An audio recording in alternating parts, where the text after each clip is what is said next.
नमस्कार दोस्तों, आप लोगों को स्वागत है मेरे नए YouTube channel stocks for tomorrow में। आज के इसी वीडियो में विप्रो ने जो बाय बैक अनाउंस किया है उसके बारे में हम डिटेल में जानेंगे और देखेंगे क्या इसमें निवेश करना सही है या फिर आप इससे निवेश ना भी कर सकते हैं। देखिए यहाँ पे मैं जो भी बोलूँगा ये मेरा निजी राय है। इसको आप इन्वेस्टमेंट डिसीजन के तौर पे यूज़ नहीं कर सकते। अगर आपको इन्वेस्टमेंट करना है तो आप अपना फाइनेंशियल एनालिसिस कीजिएगा और उसी बेसिस पे आप अपना डिसीजन ले सकते हैं। तो चलिए शुरू करते हैं। तो पहले देखते हैं विप्रो का जो शेयर प्राइस है, ये बायबैक न्यूज़ अनाउंस होने के तुरंत बाद कैसा क्या रिएक्शन दिखाया है शेयर प्राइस ने। तो चलिए ये शेयर प्राइस में किस तरह का उछाल दिखा गया है आप देखिए। ये पिछले एक दिन का चार्ट दिख रहा हूँ, मतलब आज का चार्ट है, और ये पिछले 5 दिन का चार्ट देखिए। और ये न्यूज़ अनाउंस हुआ जो मार्केट में आया वो शायद मंडे के दिन आया था। मंडे के दिन यानी 24 तारीख को आया था। और देखिए मैं आपको 21 तारीख से दिखा रहा हूँ। 21 तारीख से ये 25 तारीख, आज मतलब 25 तारीख है, शेयर ने कितना अच्छा उछाल दिया है। लगभग 4% का जंप दिखाई दिया है शेयर में। अच्छा शेयर है विप्रो। ये 5 दिन का चार्ट आप देखें और पिछले 1 महीने का आप चार्ट देखेंगे तो ज़्यादा कुछ मतलब मूवमेंट नहीं, साइडवेज चल रहा है। और पिछले 6 महीने का चार्ट देखेंगे तो चार्ट लाल पे है, ठीक है। और पिछले 1 साल का की डाटा देखिए तो डाटा नेगेटिव में। जैसे कि आप लोगों को पता है आईटी सेक्टर में ज़्यादा कुछ मूवमेंट हुआ भी नहीं है पिछले 1 साल से। तो ठीक है, हम आगे बढ़ते हैं और अच्छे से समझते हैं कि ये बाईबैक चीज़ क्या है और इससे क्या प्रभाव पड़ता है और आपको इसमें पार्टिसिपेट करना चाहिए कि नहीं चाहिए। तो चलिए डिटेल्स में जानते हैं कि बायबैक होता क्या है। बायबैक में कंपनी अपने ही शेयर को खुद खरीदते हैं, मतलब कंपनी का मैनेजमेंट अपने खुद के शेयर को खरीदते हैं। तो ये खरीदने से उनका फ़ायदा क्या होता है? पहला फ़ायदा होता है ईपीएस, मतलब ईपीएस बढ़ जाता है, अर्निंग पर शेयर बढ़ जाता है। इसको थोड़ा अच्छे से समझते हैं। जैसे कि सपोज मान लेते हैं मार्केट में 1000 शेयर थे और कंपनी ने खुद का 500 शेयर खुद खरीद लिए, यानी मार्केट में कितने शेयर बच गए? 500 ही शेयर बच गए। तो मान लीजिए पहले अर्निंग 1000 रुपया का हो रहा था, मतलब अर्निंग पर शेयर कितना था? 1 रुपया था, क्योंकि 1000 डिवाइडेड बाई 1000 कितना हो रहा था? 1 हो रहा था।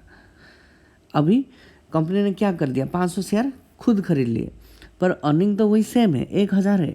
तो 1000 डिवाइडेड बाई 500 कितना हो गया? 2 रुपया। यानी जब बायबैक होता है उसके बाद ईपीएस यानी अर्निंग पर शेयर में इंक्रीमेंट होता है, जो कि एक शेयर को बहुत अट्रैक्टिव बनाता है।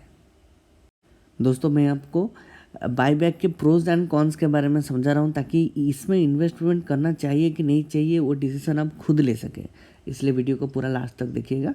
तो ठीक है, ये रहा बायबैक का पहला बेनिफिट कि ईपीएस में इंक्रीमेंट होता है। दूसरा बेनिफिट क्या है कि वैल्यूएशन भी कंपनी का बढ़ जाता है। वो कैसे बढ़ जाता है वैल्यूएशन?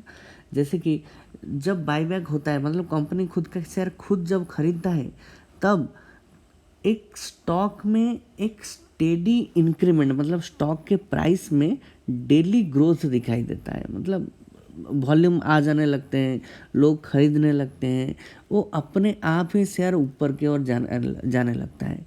जैसे कि कंपनी ने अगर टारगेट किया कि मैं खुद 500 शेयर खरीदूंगा, तो बाकी जो डोमेस्टिक इन्वेस्टर हो या फिर इंस्टीट्यूशनल इन्वेस्टर हो या फिर रिटेल इन्वेस्टर भी मान लीजिए, वो खुद शेयर कुछ ना कुछ खरीदते रहते हैं ताकि वो जो शेयर में मोमेंटम आ जाता है, तब ये एक शेयर का जो वैल्यूएशन है वो अट्रैक्टिव हो जाता है, मतलब बहुत अच्छा वैल्यूएशन हो जाता है। ये माना जाता है कि वैल्यूएशन अच्छा है इसलिए कंपनी खरीद रही है, खुद के शेयर खुद खरीद रही है, इस और एक आम परसेप्शन भी बन जाता है।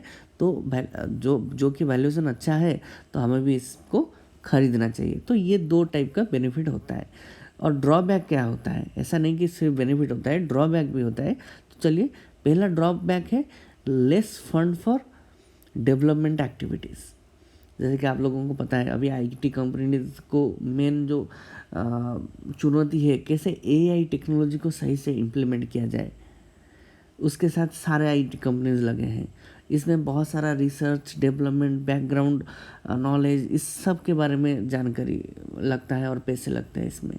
अगर ये बाईबैक में ज़्यादा पैसा चला जाएगा तो और तो ज़्यादा कुछ बचेगा नहीं ये डेवलपमेंट एक्टिविटीज़ में पैसे खर्चा करने के लिए, जो कि आज के टाइम पे ज़रूरी है। और स्टॉक को बहुत दिन तक आगे जाने के लिए ये डेवलपमेंट एक्टिविटीज़ में पैसा डालना ज़रूरी है, तो उसके लिए फ़ंड कम रह जाता है। और दूसरा क्या नेगेटिव है कि डेप्ट का रिपेमेंट के लिए कम पैसा बच जाता है। जैसे कि मान लीजिए कि आपका 200 रुपीज़ प्रॉफिट हुआ है और आप 100 रुपया लगा देते हैं बाईबैक में, तो बचा कितना है? 100 रुपया ही बचा। इसमें आप क्या कर सकते हैं? ये जो डेवलपमेंट एक्टिविटीज़ करेंगे या फिर अपने लोन का जो लॉन्ग टर्म डेप्ट है उसका रिपेमेंट भी तो करना है, तो उसका रिपेमेंट के लिए कम पैसा बच जाता है। और विप्रो जैसे कंपनी के लिए ये डेप्ट रिपेमेंट बहुत ज़्यादा ज़रूरी है। मैं क्यों बोल रहा हूँ, चलिए देखते हैं इसके बैलेंस शीट में। देखिए यहाँ पे एक अदर लॉन्ग टर्म लाइबिलिटी जो पोर्शन है उसको आप देखिए, वो एक लॉन्ग टर्म लाइबिलिटी है, देखिए यहाँ पे। और वो कंटिन्यूस ग्रोइंग मोड पे है। 1085 मतलब 1085, 1309, 2170, 2130, फिर 2728, 88, यानी वो कंटिन्यूस इंक्रीमेंट मोड पे है। और ये बाईबैक का पैसा वहाँ पे जा सकता था to nullify this long term liabilities. इसका ये जो पैसा हम लगा रहे हैं बाईबैक में, यानी विप्रो लगा रहा है, इसका एक यूटिलाइजेशन यहाँ पे भी हो सकता है जो कि कंपनी नहीं कर रहा है। ये एक ड्रॉबैक है। तो चलिए, जो भी हो बाईबैक तो हो रहा है। चलिए देखते हैं कि हिस्ट्री में क्या क्या ऐसे बाईबैक हुए थे और उस टाइम में स्टॉक का रिएक्शन कैसे था। तब उस जगह पे हमें पता चल लगेगा कि हमें आज के डेट में इन्वेस्टमेंट करना है या नहीं करना है। इसके बेसिस पे हम पूरा डिसीजन नहीं ले सकते, फिर भी एक छोटा मोटा आइडिया तो लग ही जाता है। देखिए यहाँ पे 20/7/2017 में हुआ था, वो बहुत पुराना है। और 20/4/2016 में भी हुआ था। और हाल ही में जो रिसेंट हुआ था हम उसके ऊपर ज़्यादा फोकस करेंगे, जो कि है 2020 में हुआ था ये।